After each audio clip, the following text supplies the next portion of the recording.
Hopefully it works. Alright. Let me see where we're at here.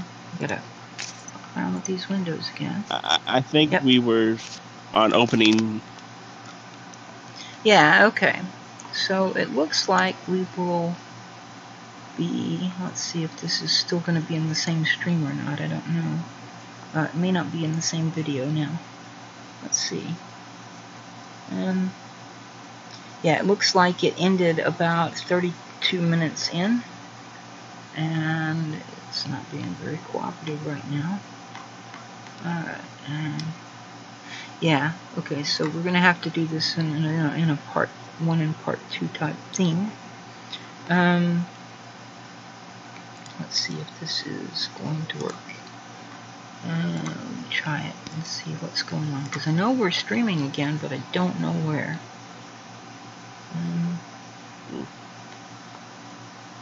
Nope, that's not it. I'm gonna have to, shit, I don't know if this is gonna fuck everything up or not, but let me just refresh this page, and it says the stream health is green and good now, which is great, huh?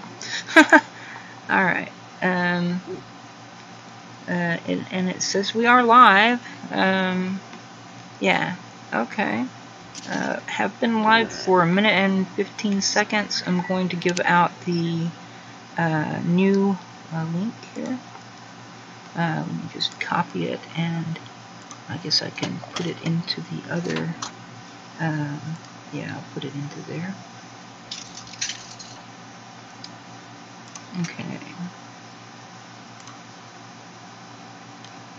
Okay. Let's see here.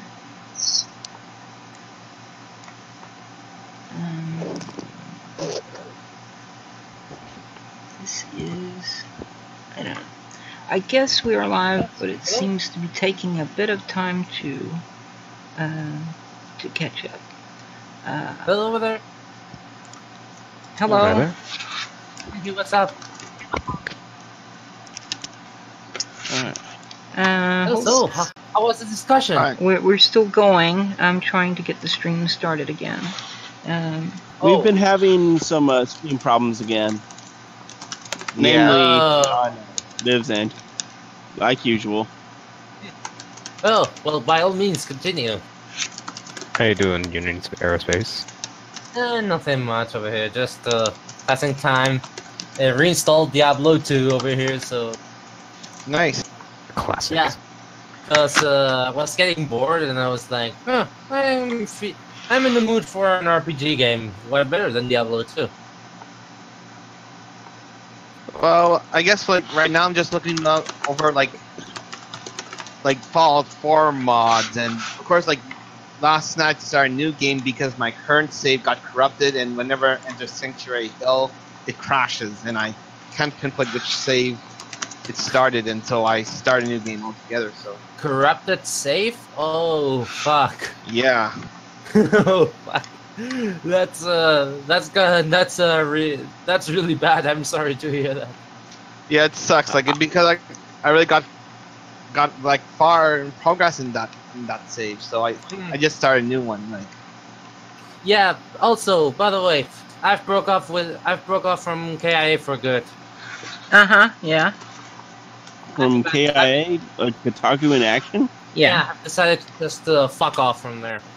Well, they're having some issues at the Reddit moment. It is a dumpster fire, so... Yeah, it is, but let's say that I'm bringing some juicy news from over there. We already know about what's going on with what's his name? David Mee. Yeah, David Mee was the original founder of Kotaku in Action, and he recently decided he was going to get rid of it entirely, apparently. And so he started demodding people, and then the Reddit admins stepped in, and as far as I know, they still haven't made a decision about what's going to happen. But there were a lot of people from KIA who were saying, we can always move over here to this other, we have an alternate subreddit we can move to.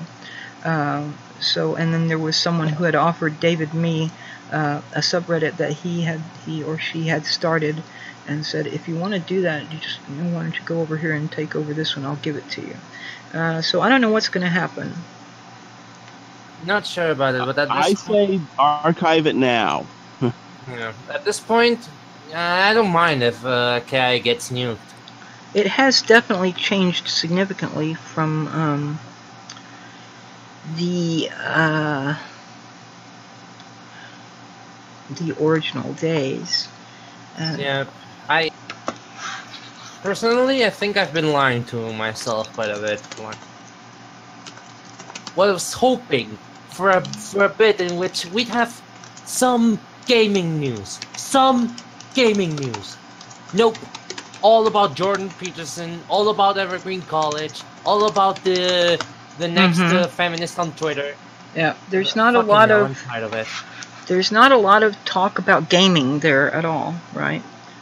So there's for that. a place that considers itself the watchdog of gaming journalism, there's not much gaming going on there.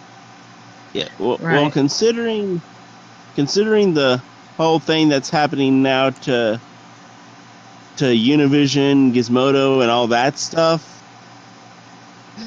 it might just be for the best to end it now and archive it for posterity. To be honest, I think I agree with it. Basically, as I like to call it, Gawker dies again. Yeah. Like, just to leave it to die, at least. So, okay. So let me just take control here again, and let's go back to what we were talking about earlier, and we can talk about gaming and other news when we finish this discussion about socialism and Marxism and so forth. So, by all means, go ahead. So where were we at? We were talking about nations and nation states and cultures and so forth. I was basically describing, especially amongst orthodox Marxists, the ideological inertia on the question of nations. Ah, right, and that's where I jumped in and I said, let me make a comment about academia. This, I think, is also a part of the kind of dualistic worldview which has come into Western societies as a result of Christianity coming into Western societies. Because, let's be honest, Christianity is a Middle Eastern religion. Its cultural background is Middle Eastern, it's kind of East Mediterranean a little bit. But this dualism coming in has led to a number of what I would call social or intellectual dysfunctions.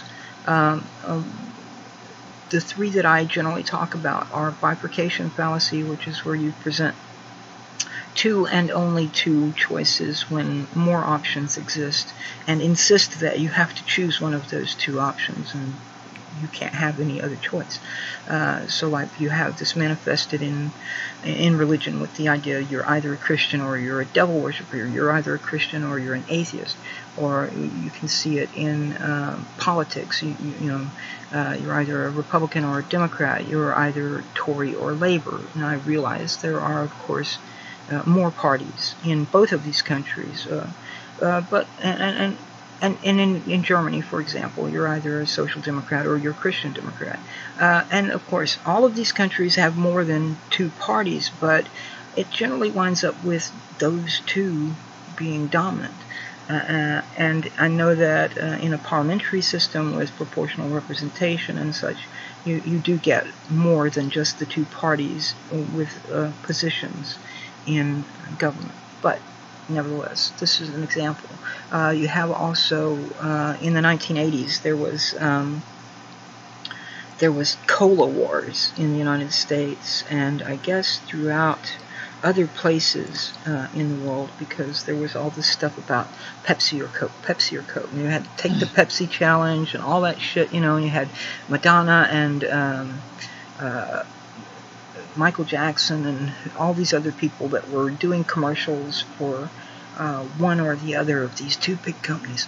And it was all about just these two colas, whereas we have RC Cola in the United States, we've got Shasta Cola, we've got I don't even know what all different kinds of colas, and we certainly have more now than we did then. And then we have other caffeinated beverages like Barq's Root Beer and Dr. Pepper, which are not colas. And then we've got other sodas which have no caffeine at all, like 7-Up, Sprite, Sierra Mist, or I think they call that Mist Twist now. And Mountain Dew, well, Mountain Dew has caffeine. And I think Barq's actually... Mountain Dew does have caffeine. Yes. We could also talk about ginger ale and so forth. But the point that I'm making is everything seems to get reduced into these two and only two options. You also have double standards and dichotomies applied to people differently. If you're wealthy, you can get away with breaking the law, but if you're poor, you're going to have the book thrown at you. If you're a guy, you can fuck around all you want, you know, sow your wild oats and so forth, and you're probably not even going to get called any names, you know, manslut or something like that, and that's usually taken as sort of joking, or the same thing with scoundrel. The only word that we have that is even close to an insult is the word roué, which comes from French, and it means basically a rogue. And that one is kind of a pejorative, but it doesn't have anywhere near the emotive intensity of a girl or a woman being called a slut.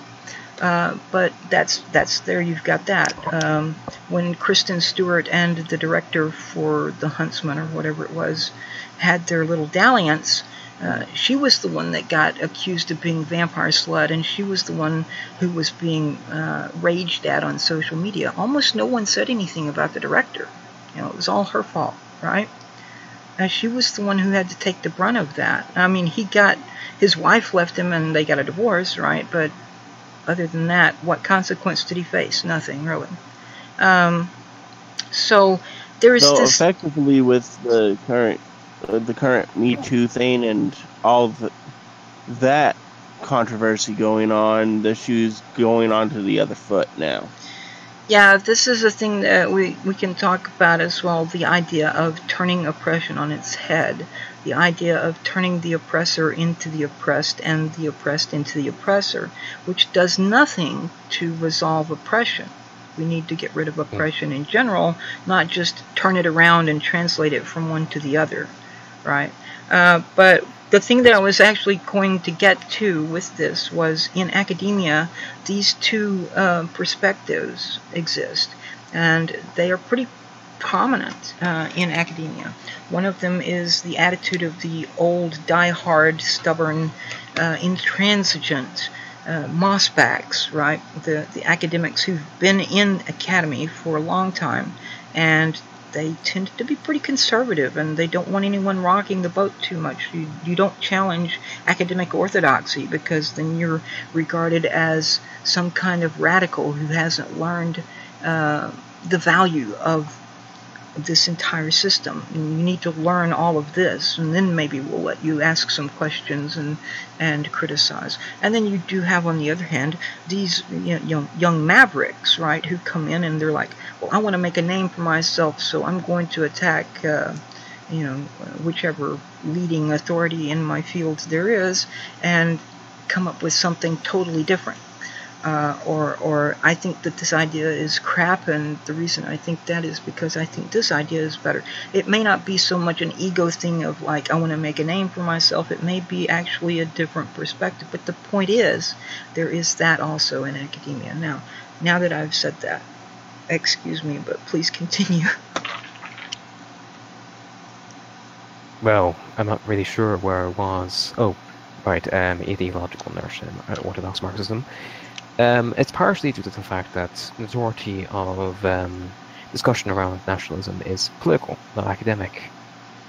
But you're not wrong about that, Liv. But this issue, as I said, it goes all the way back to the 19th century. That there hasn't been a proper, and I mean a genuine academic field dedicated to studying nationalism until like the 80s and 90s. Which means that there's been very little advancement in terms of understanding of what the actual fundamental essence of nationalism is.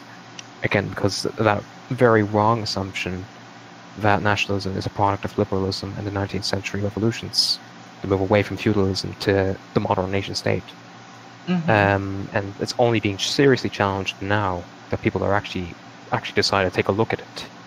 An interesting individual known as Walker Connor goes into detail about it. He actually has an entire book discussing the USSR and their nationalism. Again, socialists and especially Marxists being anti-nationalists because they're internationally focused. The failure of many socialist groups to actually abandon their nationalism successfully. And this is a recurring theme throughout many socialist revolutions. They often have very nationalistic strands in them, or people who would be easily described as nationalistic, even down to the anarchists of Spain. The last people you'd expect to be nationalistic because they're anarchists. Right. Orwell noted that they had nationalistic attitudes between them. Right. You know, right. George Orwell. Oh, and yeah. A lot of people don't realize that George Orwell was a socialist, and he was a socialist when he wrote 1984. But don't let anybody know that. Right. He also was when he wrote Animal Farm, which is a criticism of Soviet Russia. Right. Well, you know, with Orwell, one of the things that needs to be known about him is that he fought for the. Well, one He fought for one the thing that leftists. usually is a problem with most of these approaches is they usually take a very utopian approach to things. We can One of talk the things about that- we can talk about the utopian thing. That's a charge that both Marx and Engels leveled against other types of socialism which already existed at the time they came up with their ideas, and that some of us level at Marxism now. Other socialists say Marxism is very utopian, and Marxists say all of you other socialists are very utopian. So, but anyway, one of the things I wanted to point out is about Orwell. He fought in the Spanish Civil War against Franco, and he fought on the side of the leftists, and his experiences there left him not very pleased. Yep, I can attest to that because I studied a lot of the Civil War, and from what I read, the experiences Mr. Orwell had in Spain were quite disillusioning. Let's leave it like that. Mostly because of there's the rumors that the NKVD, the secret police of Stalin, was exercising a greater control over the Spanish Republic. Well, I'm not sure if it's true or not. And this is one of the things that I wanted to get to with you, DDR Mog, about Stalinism. You know, Stalin. Okay. The thing that we have, for example, an American political figure who is currently being kind of rehabilitated, if you will, and brought back into public consciousness. He died in, I think, 1965 or so, somewhere around then. His name was Henry Agard Wallace, and he was the 33rd Vice President of the United States. He was Franklin Roosevelt's second Vice President. He took office of Vice President in 1941 and continued until 1945. Now, Henry Wallace was originally he was a progressive Republican. And he was still a Republican at the time that FDR first took office in 1933, and FDR named him as Secretary of Agriculture. And from the beginning of FDR's New Deal, Wallace was a supporter of the New Deal. In, I think it was 1936, he finally left the Republican Party and joined the Democratic Party. And then in 1940, when Roosevelt was running for re-election, he wanted Wallace to be his vice president instead of this Southern Democrat who had been his vice president during his first term, who had broken with him entirely and was completely opposed to the New Deal. So the Democrats were like, no, we're not going to have this guy, we're not going to have this guy. And Roosevelt said, well, I tell you what, if you don't let me pick my own vice president, I'm not going to run for re-election. So the Democrats relented and allowed him to have his own choice for vice president. But in 1944, his third time running, The Democrats insisted, no, you're not having him. We're going to have Harry Truman instead. Anyway, Wallace was a very interesting fellow, and was interested in the occult and mysticism, spiritualism, spirituality, theosophy, and so forth, and Eastern religions, as most theosophists were. But he was also interested in the common man. He himself had been a farmer. He had a degree in agriculture. He had developed some rather interesting techniques in agriculture and had done quite a lot about as far as developing new strains of this and that type of plant by means of selective breeding and so forth. Anyway, so during the time that he was vice president, he had gone to the Soviet Union and been taken on a tour. And he was very impressed with what he saw. What he didn't realize is that what he saw was a very sanitized version of everything. They had basically given him a tour that was intended as a PR campaign. They cleaned up the gulags. They showed him these work camps and insisted that the people that were there were there voluntarily. The barbed wire was gone and all that stuff. So he was misled. And then it was basically in 1940, when Roosevelt died, Truman became president, of course. And at this point in time, since 1945, when Roosevelt and Truman were in office, Wallace had been Secretary of Commerce. Well, he had increasing disagreements with Truman, and Truman finally dismissed him in 1946. So Wallace, who also had been a newspaper editor before, went and became the editor of the New Republic, and became a very vocal critic of Truman and Truman's policies. And one of the things he was very critical about was the Cold War, and the stance that America was taking towards the USSR. And so eventually then in 1948, Wallace formed a new progressive party, the Progressive Party of 1948. This would have been the third party in the United States to bear the name Progressive Party, with the first one started by Teddy Roosevelt in 1912, the second one by Robert M. La Follette Sr. in 1924, and the third in 1948 by Henry Wallace. So Henry Wallace, La Follette had been endorsed by the Socialist Party of America, but not the Communists. And Wallace was endorsed by the Communist Party of the United States of America.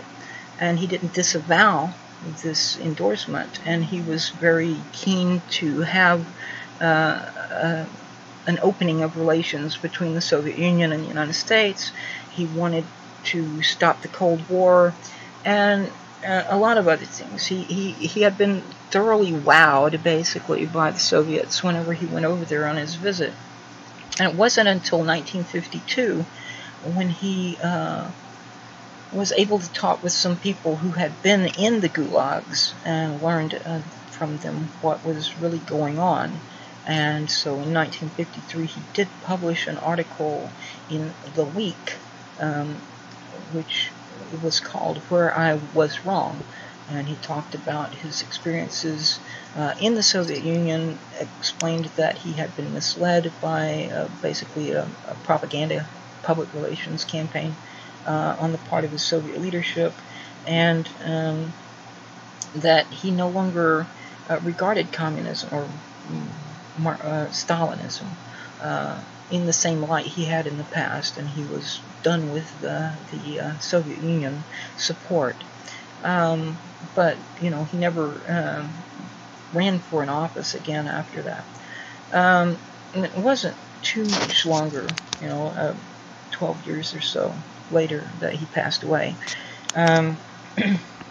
But the point that I wanted to get to with this was the progressives from that time, modern progressives, which began with Wallace in 46 or so, from his time at the New Republic.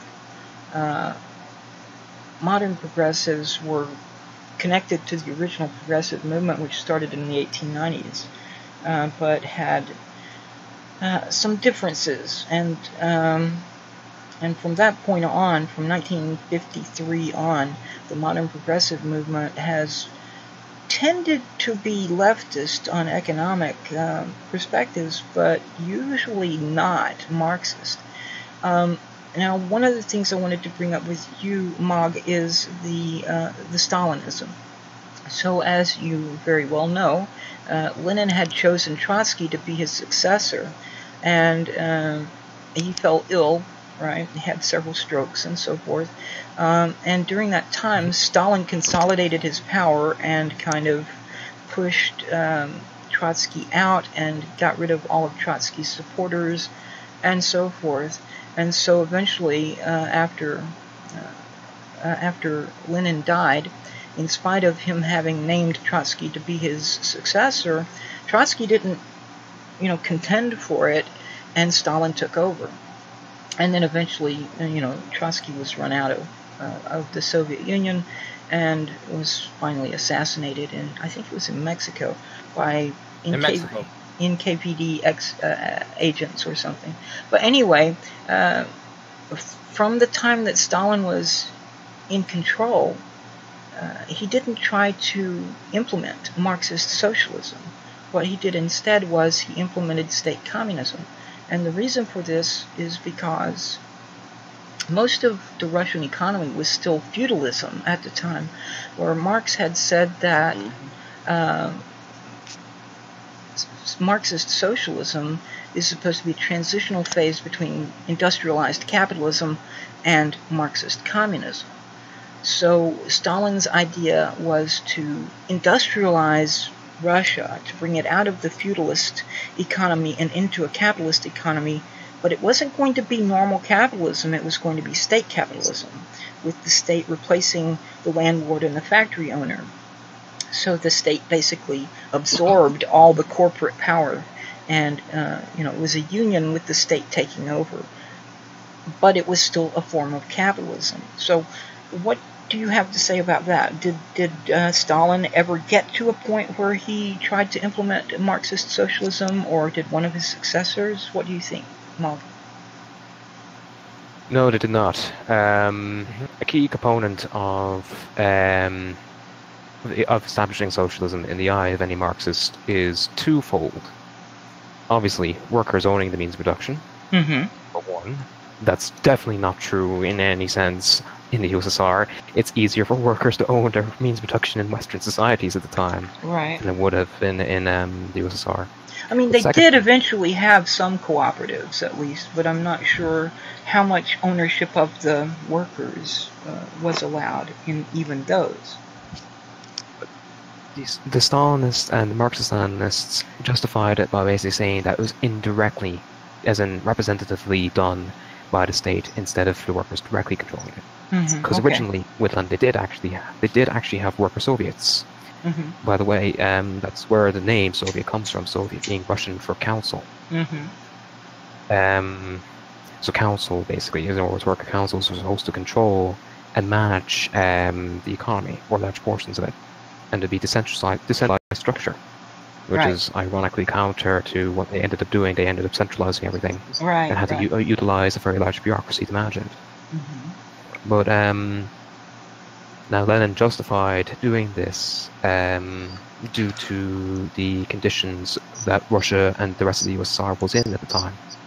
He basically justified it basically saying that there was a severe risk of the USSR falling apart if essentially they didn't centralize everything around the Communist Party, which is where the whole one party acting on everything beyond the party occurred. And that's basically where democracy ended within the USSR. Now, the reason why I'm bringing that up is because I belong to left communism, as you know yourself. And that is the key criticisms we hold for pro-USSR communists, is the failure to uphold democracy in either short term or long term. and to abolish value, which is the second one, which is a much more complex discussion of the abolition of value. Right, right. To end state capitalism or to move away from it as a transitionary phase, you have to abolish value. And they did not make any attempt or plan to do that at all. Especially since, how the hell would they plan for that? They're not a typical liberal democracy. They didn't. They had to. There was no way for, how should I say, individuals to take over anything. There wasn't any way for them to decentralize. There wasn't any way for them to remove power from the bureaucracy. Mm-hmm. And there's a few other issues with it as well. In order to compete with the West, they ended up having to mimic many of the practices of it, which forced them to basically move further into state capitalist policies. And I don't mean this literally, as in many people think we're being hyperbolic when we say state capitalist. The USSR had supermarkets. Right. Like literal supermarkets that functioned the exact same way as Western supermarkets. A lot of people don't know that. Yeah. Yeah. You could buy Pepsi, legitimate Pepsi. Yes, in absolutely. The USSR in the 80s. Yeah, that was as a result of Nixon. You see, there used to be this thing with the Republicans and the Democrats and Pepsi and Coke. The Pepsi Cola company did, and this is not true now, but at that point in time, the Pepsi Cola company gave financial contributions to the Republican Party and Republican candidates, whereas the Coca-Cola company gave financial contributions to the Democratic Party and Democratic candidates. I think they both give donations to both of those parties and candidates from each one now. Kind of cover both bases, you know. But back in those days, at least, there was a difference, and they actually, you know, there was that Nixon visiting the Soviet Union is how the Pepsi Cola company got an in there to sell Pepsi in the Soviet Union. Whereas when Carter went, now of course Nixon went to China as well, but Carter is the one who brought Coca-Cola to China. So you could buy Coke in China, but you couldn't buy Pepsi. And in the Soviet Union, you could buy Pepsi, but not Coke. Yeah, in fact, Pepsi built their business plan around basically being, they wanted to obtain dominancy over Coke by basically having a monopoly on being the only American cola you could acquire in the USSR. Mm-hmm. Yeah. Like I said, the USSR had fucking supermarkets and essentially tried to mimic the West in many different developments like that. Right. And largely due to the state capitalist policies they were following. Reorganizing the economy away from that was politically impossible. There was no one who was capable of really doing it when everything was administrated from a single party and a single bureaucracy with a very large command structure. Mm-hmm. There's no way you're going to go and build abolish value in that either. Especially, you're basically going to ask people, you're going to have to demand of people to relinquish the power. Right. And this is something that we're having... Power. This is something we're having a little bit of an issue with in the United States at the moment. There are a lot of people who are lost still in this kind of bifurcation fallacy where they see only options are capitalism and communism, basically. So they want to go away from what they are seeing happening under the corporatist economy we have now. I mean, it's not pure corporatism yet, but it's certainly more corporatist than capitalist. It's heading there. And yeah, it's absolutely heading there, and both parties are pushing it, both of the main parties. So you have these people who want to react against that by going completely in the opposite direction, which is Marxism. So the thing is, so like for example, in the economic portion of the Green Party of the United States platform, we have talked about decentralized economies, local economies, democratic economies. We have talked about eco-socialism, communalism, and cooperative commonwealth. All of those terms are included in our platform. But there is a Marxist element within the Green Party, and it's a bit interesting. There have been sort of factions within the Green Party for a rather long time, at least 15 years, I would say, maybe longer. And of course, there are the people who want the Green Party to be a definitely independent party, not an adjunct for the Democratic Party. And there are those who say, well, we'll vote for Greens and we'll run Greens when we don't have a Democrat that we like, right? There are also those who are basically the burners gone green faction of the Green Party, who are modern progressives. And there are, let's see what's going on here. It looks like we're having trouble with the connection again. But there are also what I call postmodern regressives, kind of the social justice warrior types in the Green Party. And I think most of the burners gone green don't really like that. Because Bernie is one of the people who has pointed out that identity politics, for example, is very divisive. So, I mean, Bernie is certainly well within, or was at least well within, the modern progressive tradition. Things are a little bit different for him at the moment, and there was a video done yesterday or today by Tim Black where he asked the question, does Bernie Sanders have Trump derangement syndrome? It's a very interesting question, and there's certainly some differences between Bernie back then and Bernie now. The pushing of the Russiagate conspiracy theory. For example, his sheepdogging or water carrying for the Democratic Party, and so forth. But anyway, yes, there is definitely that kind of local, decentralized, democratic versus central planning kind of thing going on. There's that, and that's, I think, what you were talking about, right?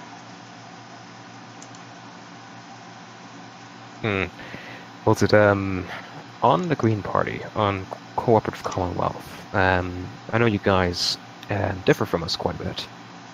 As socialists, you guys are quite different. You guys reject Marxism for various reasons. Well, now there is a difference between value. There are differences between each national Green Party. So, for example, you'll have in Germany at the moment, the Green Party is kind of less progressive, less leftist than the Green Party of the United States. I mean your Green Party. Okay. I know. I'm a European. I know quite a bit about the German Green Party. I know quite a bit about most European parties. A lot of people don't realize that the European far right are social democrat parties. Right. But anyway, yeah. So, I was asking you guys, cooperative commonwealth socialists reject Marxism for various reasons. Yeah. What's your stance on value, on the law of value in particular? So, for example, we have some people in the Democratic Socialists of America, which is not really a political party. It's kind of like a caucus. They endorse candidates from other parties, mostly from the Democratic Party, sometimes from the Green Party, or so they say. I don't know of any particular Green Party candidate they have endorsed, but they say they have. They also probably endorse candidates from Socialist Alternative, if they endorse Green Party candidates. So a lot of the Democratic Socialists, but not all, Democratic Socialists of America favor of what they call abolishing profit. Is that what you're talking about? Yeah, so abolishing value is a key part of abolishing profit. But, yes, like, what is the stance? Like, Yeah, how do you understand profit? A cooperative commonwealth would not abolish profit because there's nothing inherently wrong or oppressive about profit. It's just a matter of more equitable distribution, and it's not a sort of thing where everybody has to take the same shit. You can improve yourself, you can improve your situation by, not everybody is going to be paid the same amount, basically. If you have a cooperative, in order to continue to improve the cooperative, to get additional goods and services that you can offer to your customer base, in order to expand, there has to be some profit. But most of the profit would be shared among the people who work there. It wouldn't be shared equally because there's such a thing as seniority and skill level and experience and so forth. Liv? Uh-huh. I'm going to tell you right now, I'm not in favor of labor equality. Okay. Well, so... I know that portions of the USSR adopted labor equality. I think that was a mistake. I disagree with labor equality. But that is not a mainstream Marxist position these days. That's actually fringe amongst Marxists to adopt labor equality. We don't support the idea of someone who works harder or someone who performs a harder job getting compensated less for it. Okay. We aren't this, and technically speaking, we never really were. There were millionaires in the USSR, for fuck's sakes. Mm-hmm. Even though they're supposed to be equitists, or apparently they were.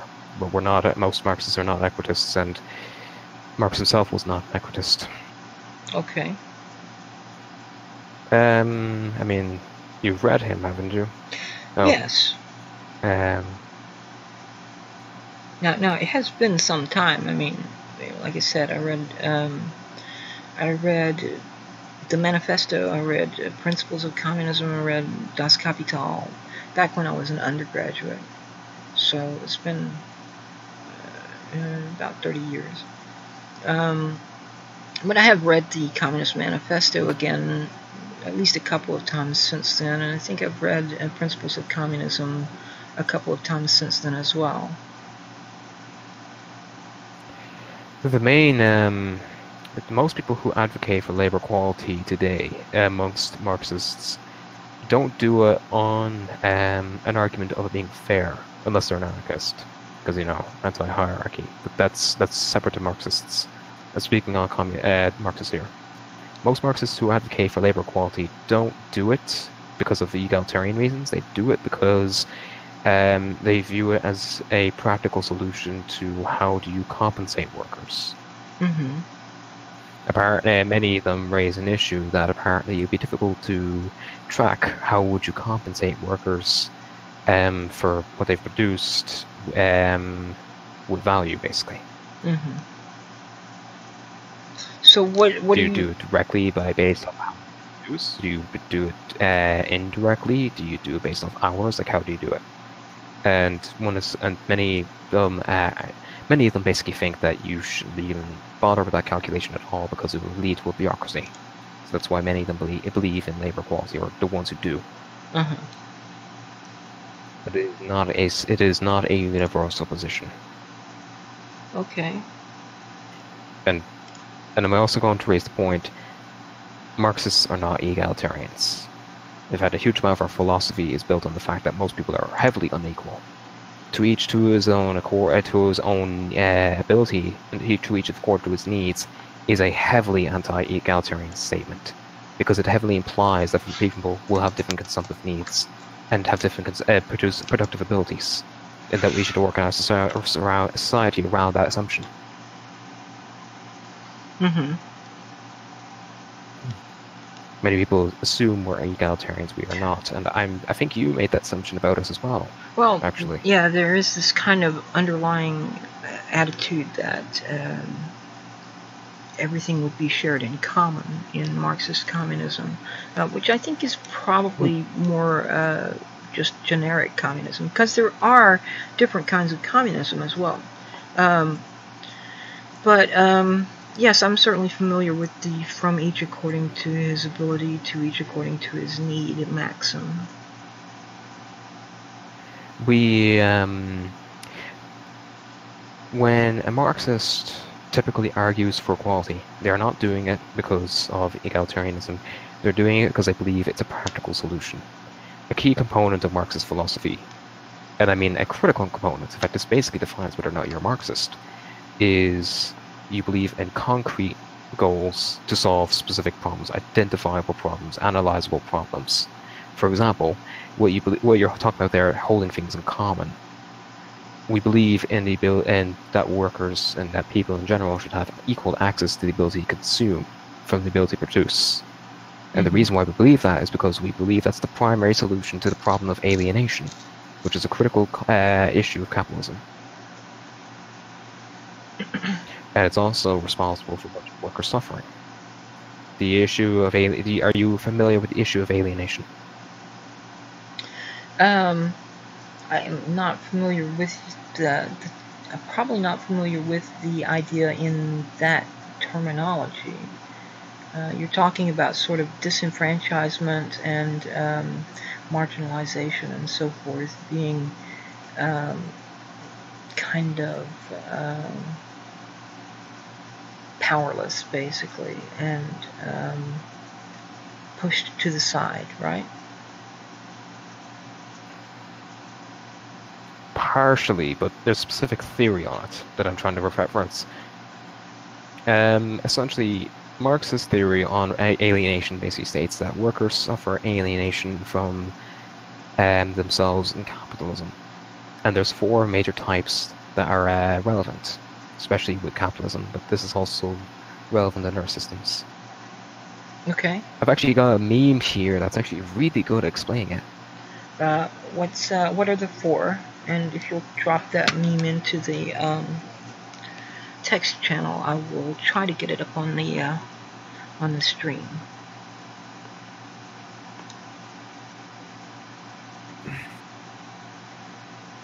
Just give me a second. I need to open up in Google Chrome because my other browser won't let me download the image. Okay.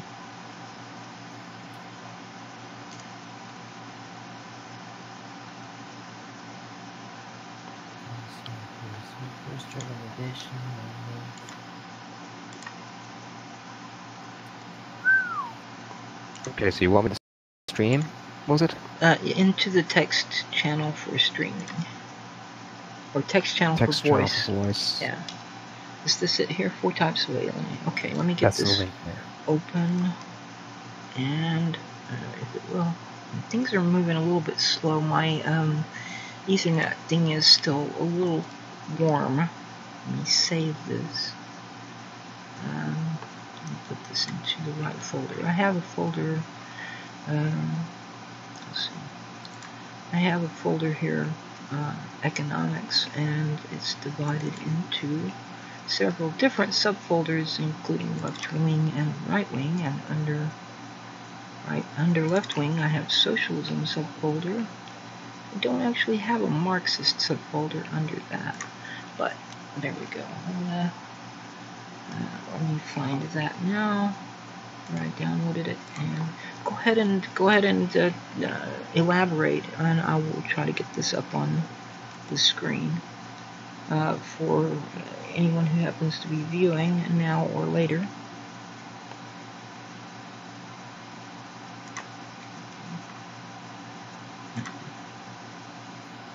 It's quite a comedic meme, but Marx's theory on alienation is actually really interesting. And I highly recommend, by the way, anybody who's interested in Marxism read up on it. It is very interesting, and it is one of the main problems of capitalism. In fact, most people experience it at some point. I think most people will have will be sympathetic to alienation if they actually read up on it. Okay, let me go ahead and try to add another image here. That'll work, and I'm going to browse to find it.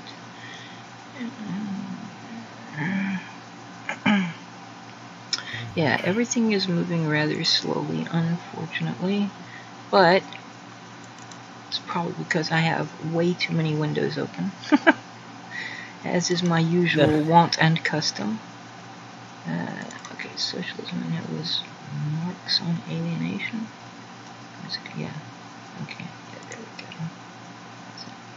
Alright, open that. And, okay. And, oh my goodness, it's a very large image, huh? I'm gonna have to shrink it down a bit. Make sure you can... I was going to say, make sure you can be able to read the text now. Otherwise it'd be a little bit pointless. As you can see, it's a mini comic. Mm-hmm. Let's see. Yeah, okay, that should do. Okay. I think that's probably legible. Let me make it just a little bit larger. Okay. So how's that? That looks good from where I'm looking at it. How does it look on the stream itself? I'm not seeing it there. It'll probably show up in a moment. I wonder what happened to Anime Mon. He left. He said he was, he's got some kind of data issue. He's not going to have data to rejoin. Right, because I actually would like to talk to him. I want to see I want to hear what he has to say about MRAs and the Black Pill. As I am heavily influenced by intersectionalist thought, and I know he's a detractor of that, so I want to see what his views are on it. I actually want him to describe them personally. Welcome back. Yep, Welcome I back.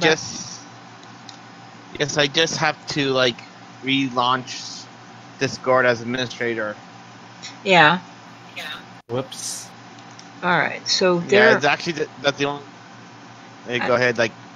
I can see, well, we can always read it as well, aloud if it be too small for people to read. I can read it, looking at the video image on YouTube.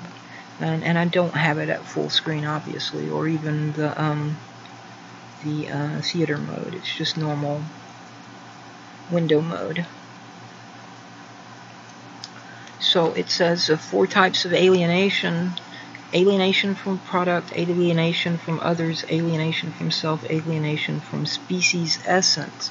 And under the alienation from product, it has this alien saying, I wish I could afford one of these TVs I'm making, but I can't on minimum wage. Under alienation from others, this alien is saying, if only I could put more time and energy into the relationships that really matter, but acting like a machine thing, I start to see others as things. Alienation from self, the alien is saying only a few more mind-numbing hours for the man before quitting time.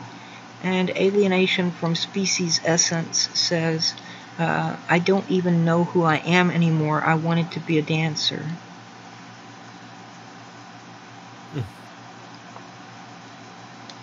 I think most people will be sympathetic to the theory of alienation once they actually hear what it's about. That's extremely simplified, by the way. It goes into much more detail. Right. Like, one of the major concepts of it can't even be described properly.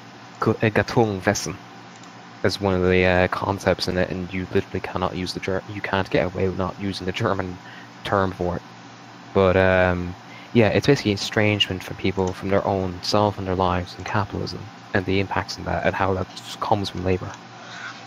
And this is one of the major issues of capitalism, that hurts workers, and even it actually hurts everybody. Alienation impacts capitalists as well. Right. Like, for especially alienation from others, like, you know, how they treat people like things in corporations. So, wait, did you say Entfremdung? This is the quote. This is the term. Entfremdung. Yes? This is the term here. I think that's the quote. Gatungwesen. Gatungwesen. I'm not familiar with that term, which is embarrassing because the first language I studied besides English was German. Yeah, one of the issues about Marx is that, especially for people who don't speak German, is that there's no proper way to translate many of the terms that he uses or the many of the terms he makes in the development of his theory.